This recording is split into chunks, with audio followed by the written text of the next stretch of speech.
Air signs, tignan natin ano po ang mensahe para sa'yo ngayong araw. Keep in mind po na ito ay general reading lamang, so hindi po lahat ay makaka-relate. So be open-minded. Sa mga hindi pa po nakasubscribe dito sa ating channel, please subscribe na po kayo and pa-like na din po ng ating video. At sa mga nais pong mag-avail ng ating private readings, ng ating Evil Eye Amulet Necklace at ng ating Cures Bracelet, makikita nyo po yung link sa description box. Tarot Intentions by Aliana Reyes. Okay? Tignan po natin kung ano yung mensahe para sa'yo ngayong araw na ito.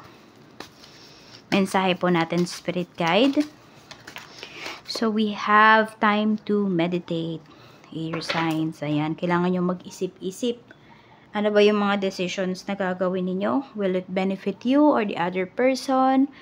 Ano ba? Kailangan nyo daw ditong pag-isipang mabuti.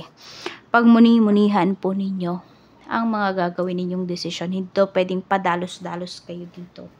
So, tignan natin ano pa ba yung mensahe para sa'yo ngayong araw. Gemini, Libra, and Aquarius. I-shuffle muna po natin ito para mawala yung mga negativities.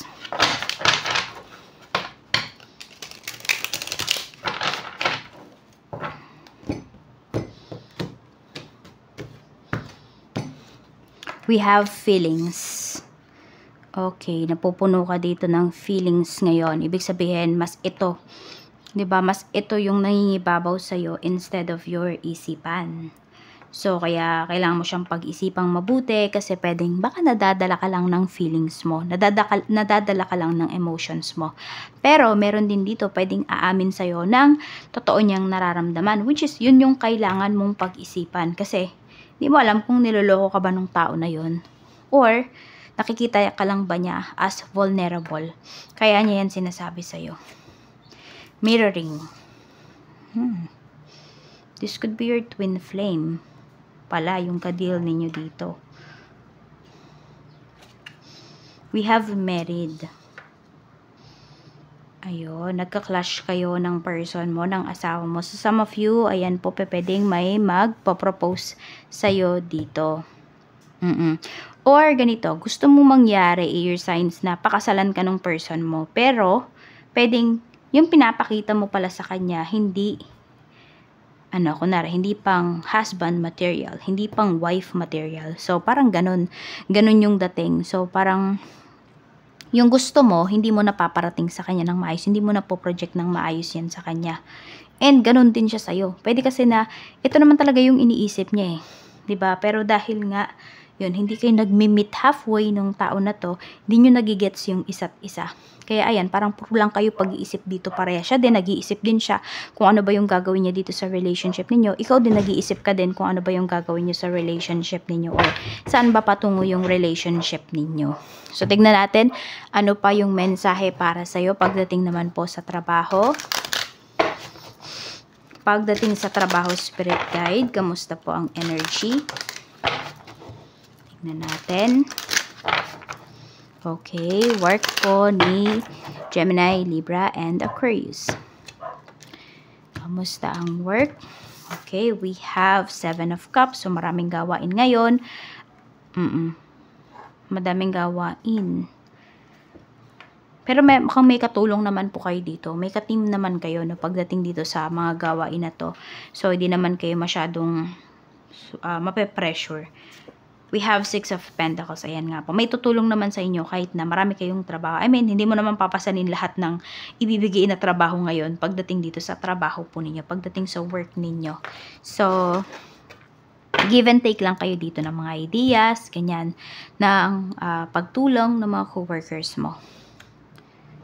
Pero tingnan naman natin yung mga co-workers mo. Kamusta naman sila? We have Page of Wands. Ayan, meron dito sobrang focus. Siguro siya yung pinakabago dito sa trabaho ninyo, air sign. So, very focused pa siya. Ang dami niyang gustong malaman dito sa trabaho. Ayan, so pwedeng siya yung magbibigay ng parang kunwari nang hingi kayo ng favor sa kanya. Susundin niya talaga. Tingnan natin. Kasi nga gusto niya matutunan yung parang pasikot-sikot dyan sa trabaho. Pwede rin naman na ikaw yan. Ayan, baka may inuutos sa'yo yung mga coworkers mo. Sinusunod mo sila kasi gusto mong matutunan yung inuutos nila. Ganyan ba? O, gusto mong magkaroon ng knowledge. Tignan natin ano pa yung mensahe. Pero tignan mo rin ha, baka nata-take advantage ka rin dyan. Check naman natin pagdating sa negosyo. Kamusta po ang sales? We have the world. Maganda yung sales. Madami po kayong nakikater. Some of you, pwedeng may mga ka-deal din kayo dito na, ewan po, ibang lahi or nasa ibang bansa. Ayan po. We have 4 of Wands. Matatag ang pinapakita dito. So, pwede po na yung iba sa inyo, 11, yung iba sa inyo, ang tagal na. Hindi lang 11 years. 21 years na yung inyong business. Some of you naman, 21 months na. So, malapit na mag 2 years yung iba sa inyo. We have the devil. Ayan. So, meron lang kayong mga kailangan baguhin dito. For some of you naman, sinasabi dito, grab nyo daw yung mga opportunities na ino-offer sa inyo. You know? We have the magician. Kasi parang ito yung mga ito yung mga minanifest ninyo eh. Pagdating sa business. So, we have 10 of swords. Meron ditong pinapakitang kontrata. Baka meron kayong kailangan na ayusin na kontrata dito. Pagdating sa business, ayan. So, I mean, mga legal papers yan. Baka kailangan nyo na pong mag-ayos. And yun nga, pwedeng maayos nyo na to kasi kumikita na po kayo dito sa business ninyo.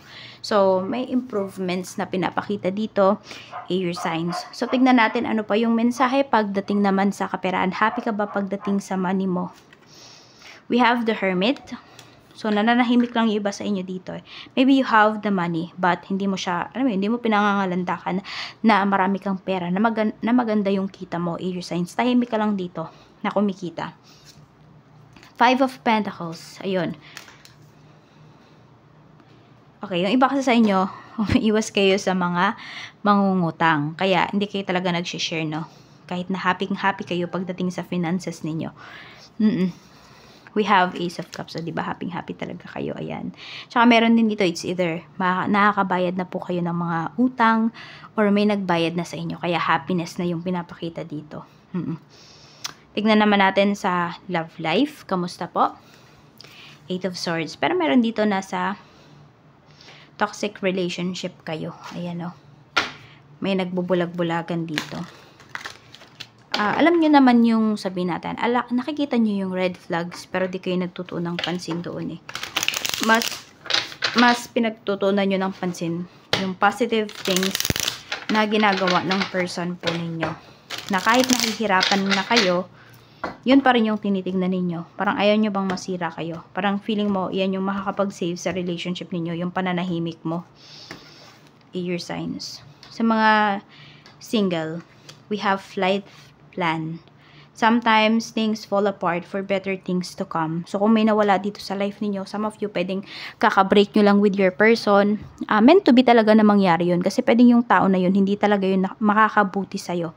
Okay? Pwedeng kung darating man yung future, no, wala na siyang magagawa dun sa future mo. Baka maging pabigat lang siya sa'yo. Baka puro toxicity lang yung ibigay sa'yo ng tao na to. Okay, toxic life lang yung ibigay sa'yo ng taong to. Kaya parang inalis na siya sa iyo ni universe. Yan. Tingnan natin. Okay, so yung iba naman sa inyo, nafe-feel ninyo, baka nanliligaw kayo, air signs, tapos di kayo sinasagot ng tao na yun. Ibig sabihin kasi, yun, inaalis nga lang talaga kayo. Diba? Huwag mo daw ipilit yung sarili mo dun sa tao na yun. Kung nag-say no na yun, just let go. Diba? Marami pa namang tao dyan sa mundo. Hayaan mo na. Siya din naman yung nawalan. Diba? Kung hindi kanya tinanggap. Or parehas kayo na nag-gain dun sa hindi niya naman pagsagot sa'yo. Kasi nag-gain ka rin kasi 'di ba? Kung toxic nga lang yung ibibigay lang sa'yo ng tao na yun, o toxic relationship, edi wag na. Mas maganda na yung naghintay kayo saglit or naghintay kayo, pero 'di ba? Soulmate nyo naman yung makaka-deal ninyo, tahimik naman yung relationship ninyo. Kaysa naman nagkaroon ka nga agad ng relationship, ay nako, sakit naman ang ulo mo.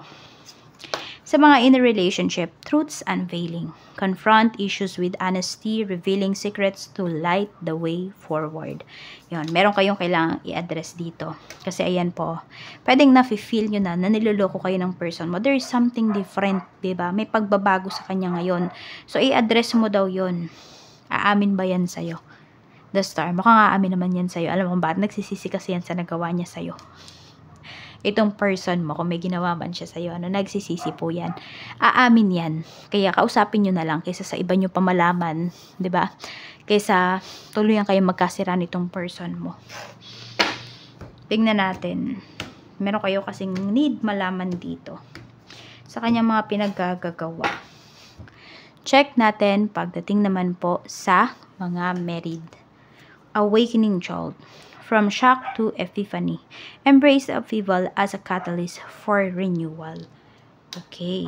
So, ayan. May mga pagbabago dito sa relationship ninyo, dito sa marriage ninyo. Yes, ikakagulat nyo to, pero pwedeng mas ikakatatag to ng inyong relationship. We have the High Priestess. Yan. Sa, ano nyo naman dito, no, sa inyong marriage, hindi daw puro feelings talaga. Hindi puro emosyon yung papairalin ninyo. Kailangan nyo din maging matalino. Diba? Paano nyo ba i-handle yung situation na to na napakabilis na ibinigay po sa inyo? Kailangan nyo daw magpakatatag, air signs. Yan po ang sinasabi sa inyo ni Universe. So, yun lamang po. Maraming salamat. Ingat po kayo always and more blessings to come.